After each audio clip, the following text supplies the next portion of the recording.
Every year, thousands of refugees and asylum seekers risk dangerous land and sea routes to come to Europe. A Portuguese court has ordered the expulsion of 38 Moroccan migrants who washed ashore in a small wooden boat last week. Now, Portugal is witnessing protests from the right-wing Chega party, and party workers and supporters are demonstrating against an immigration wave that has gripped the nation. August 2025. A tiny wooden boat creaks onto a deserted Algarve beach in Portugal, carrying just 38 Moroccans. Cameras catch them smiling, cheering, even phoning home to celebrate what they think is a new life in Europe. But within hours, every single passenger is rounded up by police and sent to holding centers. A judge gives them 20 days to leave or be forced out.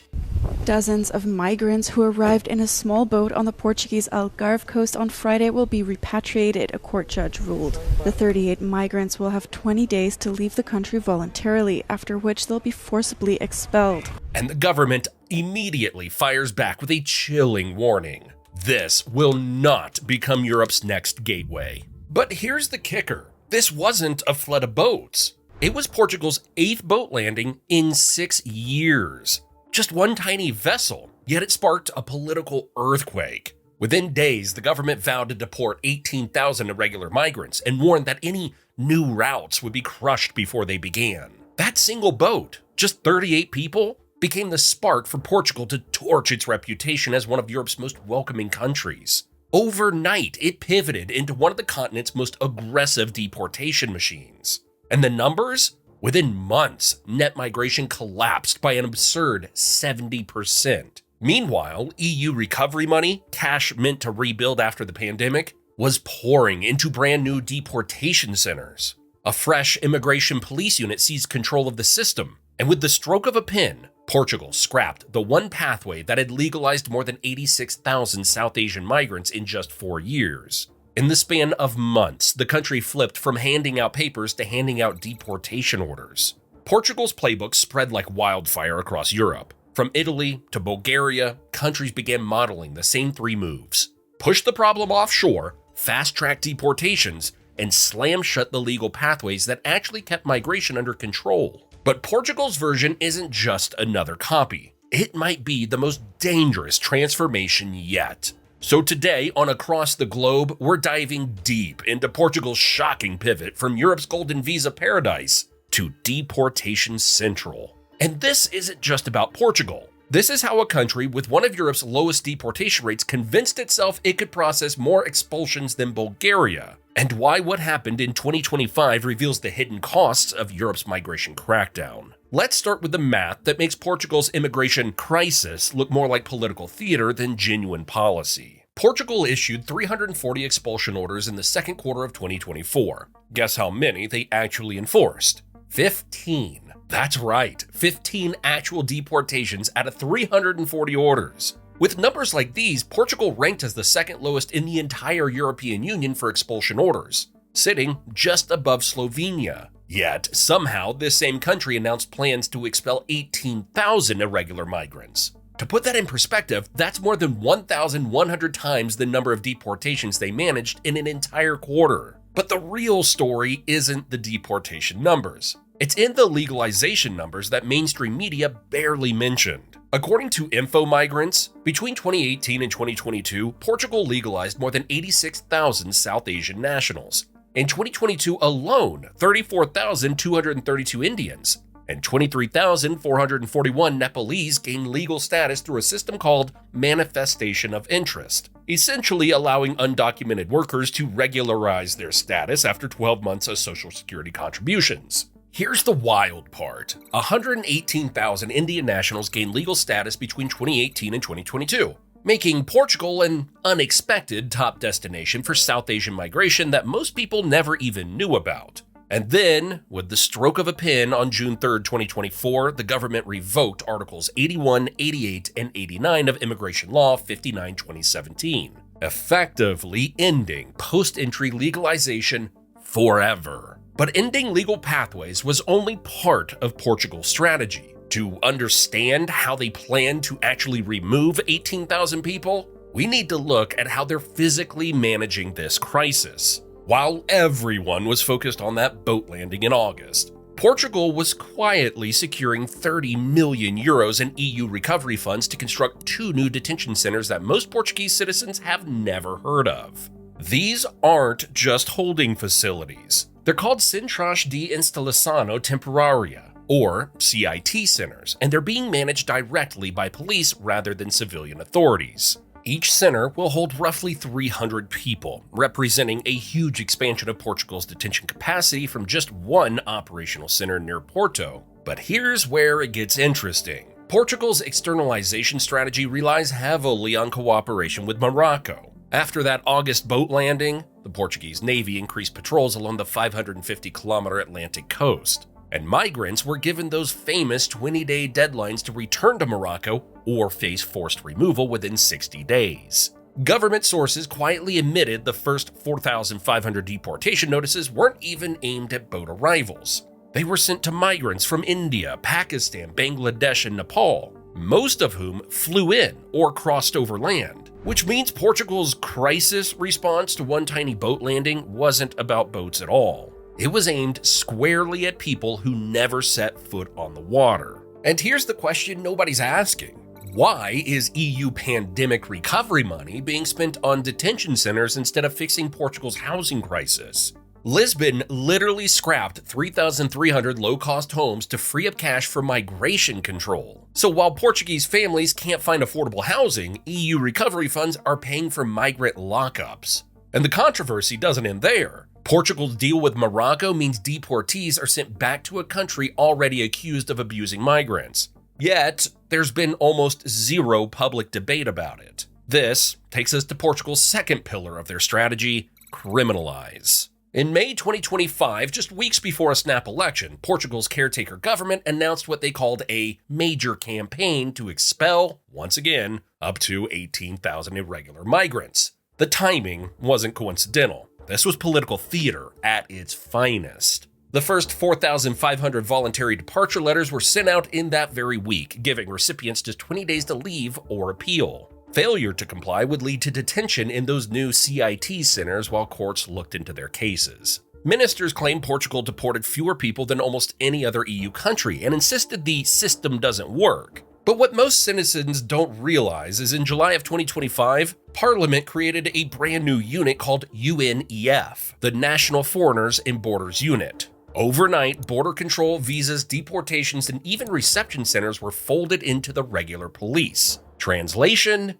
your local Portuguese cop just became an immigration enforcement officer. And the criminalization goes deeper than just creating new police units. The July reforms limited work visas to highly qualified migrants only and tightened family reunification rules. Brazilian nationals, who historically enjoyed special automatic residency status, lost that privilege entirely. An expulsion order can now be enforced after just a 20-day grace period, a significantly shortened timeline from previous procedures. But here's the brutal reality check. Portugal is trying to build a deportation machine in a country where the courts are already drowning in backlogs, and where most migrants can't even appeal in time because of language barriers. Due process? Almost nobody's talking about it. And the math is insane. Portugal managed just 15 deportations out of 340 orders when it had months to spare. So how on earth are they going to pull off 18,000 expulsions in just 20 days? And this is where Portugal's immigration crackdown shows its biggest contradiction. The country desperately needs the very people it's trying to deport. Portugal faces one of Europe's fastest aging populations. In fact, in 2022, it was the fastest aging, with research finding that there were 182 elderly people for every 100 young people in the country. In 2024, 26.3% of babies had a foreign-born mother. In certain coastal municipalities, immigrants accounted for over half of all births. Without immigrant mothers, many Portuguese maternity wards would literally close their doors. This demographic reality explains why Prime Minister Luís Montenegro warned that Portugal's economy would collapse without migrants, even as his government pursued mass expulsions. To many, it's a contradiction so intense it borders on economic self-sabotage. The numbers get even clearer when you look at the workforce. Migrants represent 15% of Portugal's total population, and they're concentrated in agriculture, tourism, and hospitality, sectors that Portugal's economy depends on. Mass deportations could trigger immediate labor shortages in industries that are already struggling to find workers. President Marcelo Rebelo de Sousa also cautioned that the Portuguese economy would collapse without them. Yet, the same government pursuing deportations has made it nearly impossible for new workers to gain legal status. So yes, Portugal built the shiny new detention centers and rolled out its deportation police. But here's the twist. Just as they were bragging about ramping up expulsions, the country was drowning in the largest immigration backlog in its history. Hundreds of thousands of legal applicants were stuck in limbo while the government poured resources into deportations. And that's where Portugal's model breaks from the rest of Europe. The contradictions are so big, they can't be ignored. While Italy expanded its work visa programs, Portugal moved in the opposite direction, and the results created an administrative nightmare that revealed the true scale of Portugal's migration reality. When Portugal dissolved its Immigration and Border Service, SEF, in October 2023, it unleashed a bureaucratic nightmare. 327,000 residence applications stuck in limbo. Within months, that backlog exploded to nearly 500,000 cases, between 400,000 and 460,000. Put simply, that's one immigration case for every 25 Portuguese citizens. Imagine if every street in Lisbon had someone waiting on papers. That's the scale of this crisis. In June 2024, Portugal's Supreme Administrative Court ordered the new agency, called AIMA, to resolve cases within 90 days. The government allocated €6 million and hired over 300 new staff to form what they called a mission structure. By early 2025, they had processed more than 200,000 pending cases. These numbers reveal an administrative crisis that mainstream coverage barely mentioned. Portugal wasn't just dealing with a few thousand irregular migrants.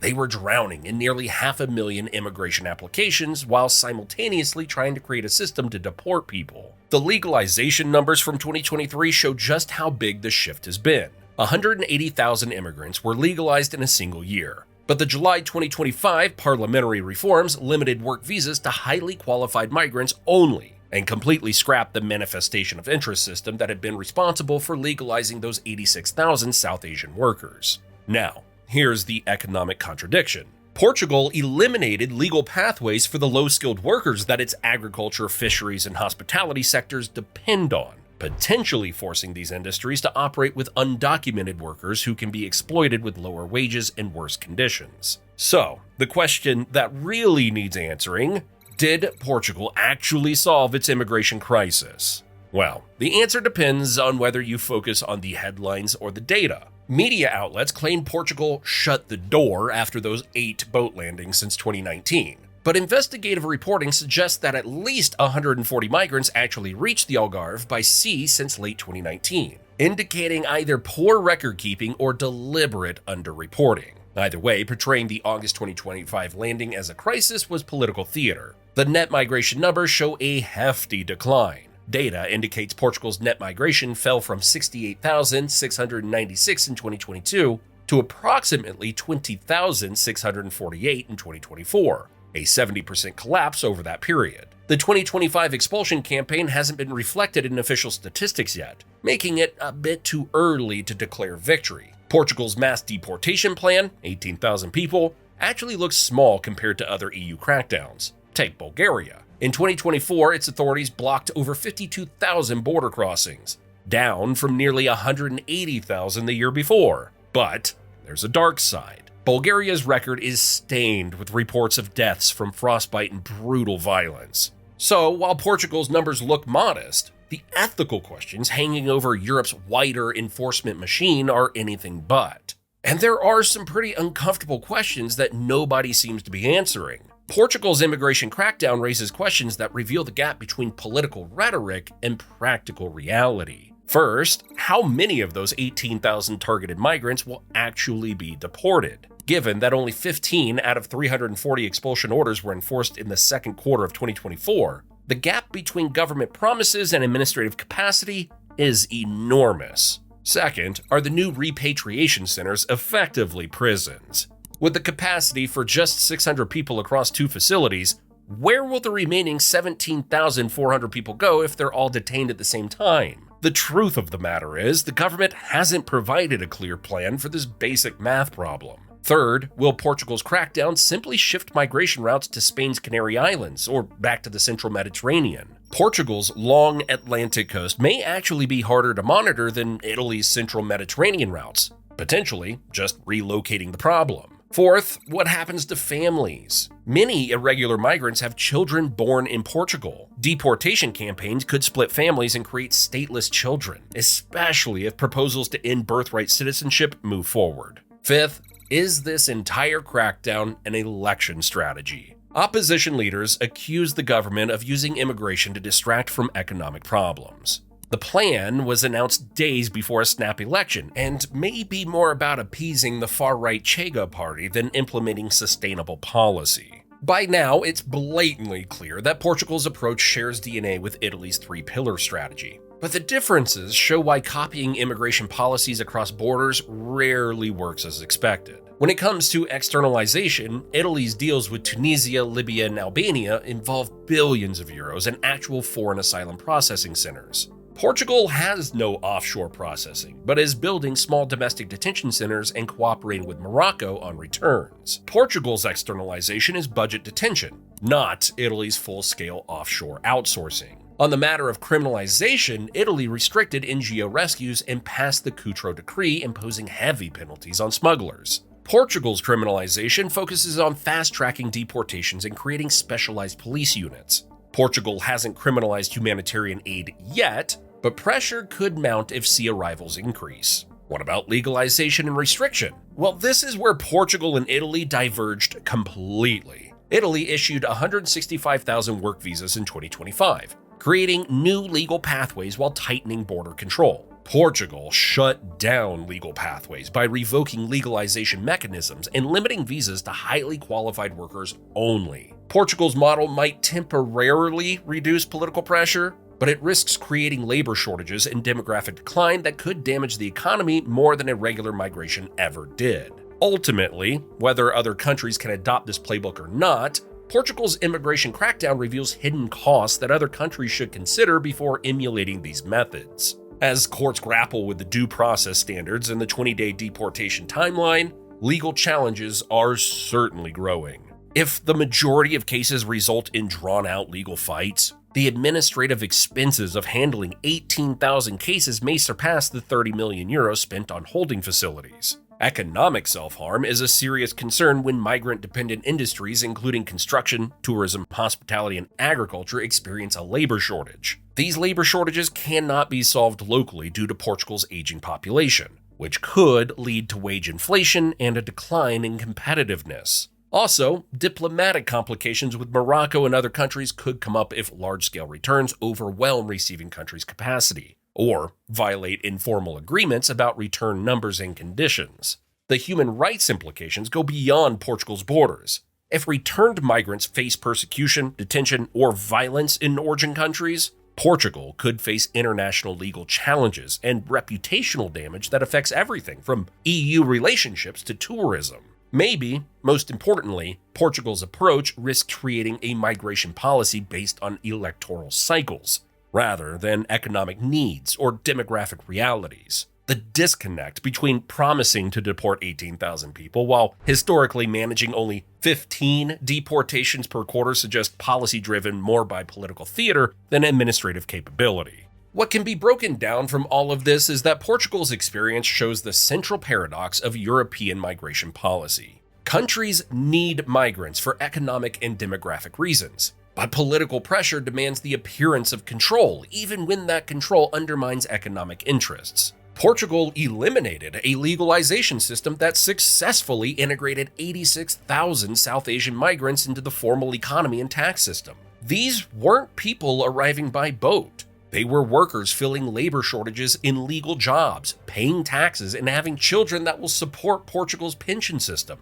By shutting down legal pathways while promising mass deportations they can't execute, Portugal created the worst of both worlds. Reduced legal migration that the economy needs, combined with increased irregular migration that's harder to manage and control. The August 2025 boat landing that triggered this entire policy shift involved 38 people on Portugal's 8th boat landing since 2019. Portugal's response was to target 18,000 people, mostly from South Asian communities who arrived legally and overstayed or lost status during delays. This reveals how migration crackdowns often target the easiest people to find, documented overstayers with addresses and jobs, rather than the undocumented arrivals that supposedly triggered the policy response. However, Portugal's immigration transformation offers lessons for other European countries considering similar approaches. No country can just flip a switch and boost deportations by 1,100%.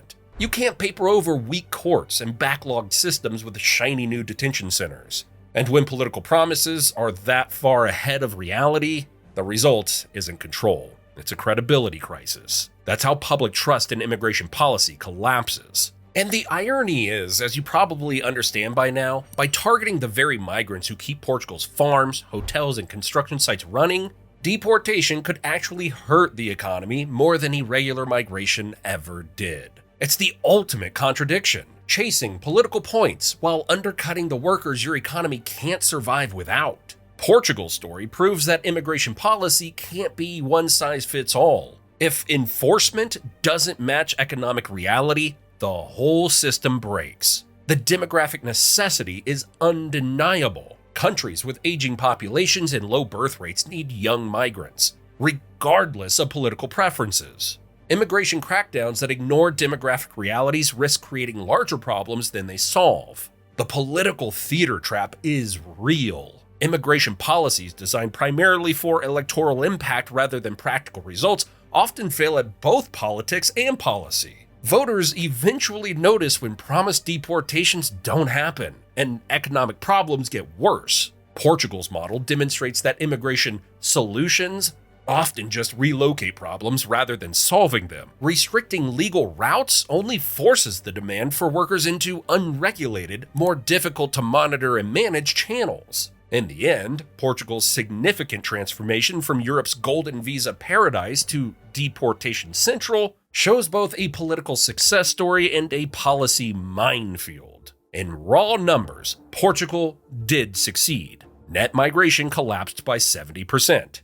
Boat arrivals stayed minimal, and the government showed it can mobilize EU funds and political will to reshape immigration policy practically overnight. For voters concerned about border control, the message was clear. Portugal had taken action. But here's what the success headlines don't capture. A country that managed only 15 deportations per quarter convinced itself it could process 18,000 expulsions while simultaneously eliminating the legal pathways that successfully integrated hundreds of thousands of migrants into its economy and society. The August 2025 boat landing that sparked this transformation involved 38 people on Portugal's 8th boat landing since 2019, yet the government response targeted 18,000 people, mostly South Asian workers who had arrived legally and contributed to sectors facing labor shortages. Portugal succeeded at political communication and deterrence, but whether they've solved the underlying challenges remains an open question. The harsh truth is that countries cannot build deportation capacity overnight, and eliminating legal migration pathways doesn't eliminate migration demand. It just makes that migration harder to manage and control. So the Portuguese model offers both lessons and warnings. Immigration policies can achieve rapid political results, but they risk economic self-harm, administrative failure, and displacing migrant pressures rather than resolving them. Other countries considering similar approaches should weigh what Portugal achieved against the hidden costs. Legal challenges, economic disruption, administrative overstretch, and labor shortages in critical sectors. Portugal proved that a country can reshape its immigration environment in months rather than years. Whether this represents a sustainable solution or just the opening act of a longer crisis will depend on whether the economic and demographic contradictions catch up, and whether other European countries learn from both Portugal's successes and its compromises. What about how Bulgaria solved the immigration crisis?